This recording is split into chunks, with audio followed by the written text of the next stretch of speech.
নিজৰ এখন সংবিধান আমি পাইছোঁ, যিখন সংবিধানে আমাৰ দেশৰ আইনৰ পৰা আৰম্ভ কৰি প্ৰত্যেকটা ক্ষেত্ৰতেই আমাক গাইড কৰে। অৰ্থাৎ এই সংবিধানখন আমাৰ এটা পবিত্ৰ গ্ৰন্থ, যিটোৰ ওপৰত ভিত্তি কৰি আমাৰ দেশখন চলে। আৰু এই সংবিধানটো পোৱাৰ কাৰণে আমাৰ বিভিন্ন জীৱৰ স্বাধীনতা সংগ্ৰামীৰ পৰা আৰম্ভ কৰি বিভিন্ন মহলত বিভিন্ন মানুহৰ ত্যাগ এইখন সংবিধানত আছে। কাৰণ আমি জানো যে ইণ্ডিয়ান নেশ্যনেল কংগ্ৰেছৰ এটা গুৰুত্বপূৰ্ণ ভূমিকা আছে এইখন সংবিধানৰ কাৰণে, আমাৰ দেশৰ স্বাধীনতাৰ কাৰণে।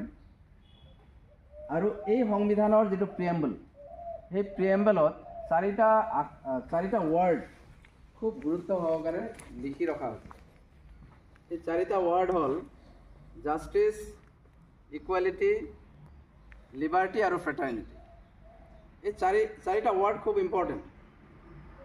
এই জাষ্টিছ বস্তুটো বিশেষকৈ আমাৰ economic justice, social justice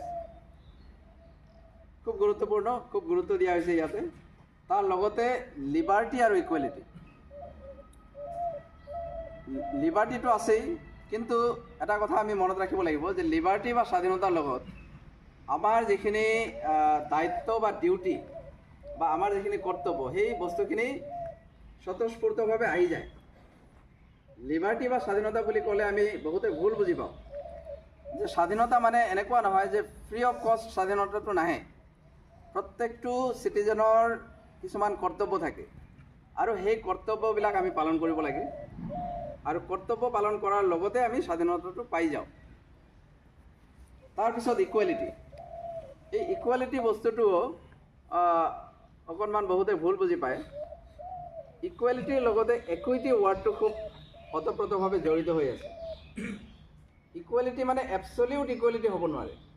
equality বুলিলে আমি যিটো বুজি পাওঁ সেইটো হ'ল ইকুৱেলিটি অফ অপৰচুনিটি।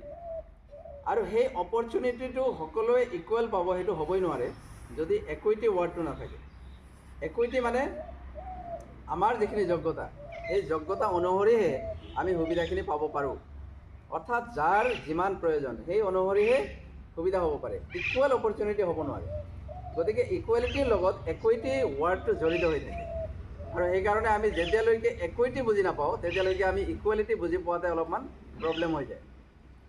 আৰু তাৰ লগতে আছে ফ্ৰেটাৰ্নিটি। ফ্ৰেটাৰ্নিটি বা ব্ৰাদাৰহুড। অৰ্থাৎ আমি জানো যে আমাৰ দেশখন এটা বৈচিত্ৰ্যৰে ভৰি থকা দেশ। বিভিন্ন ধৰণৰ জাতি ধৰ্ম নিৰ্বিশেষে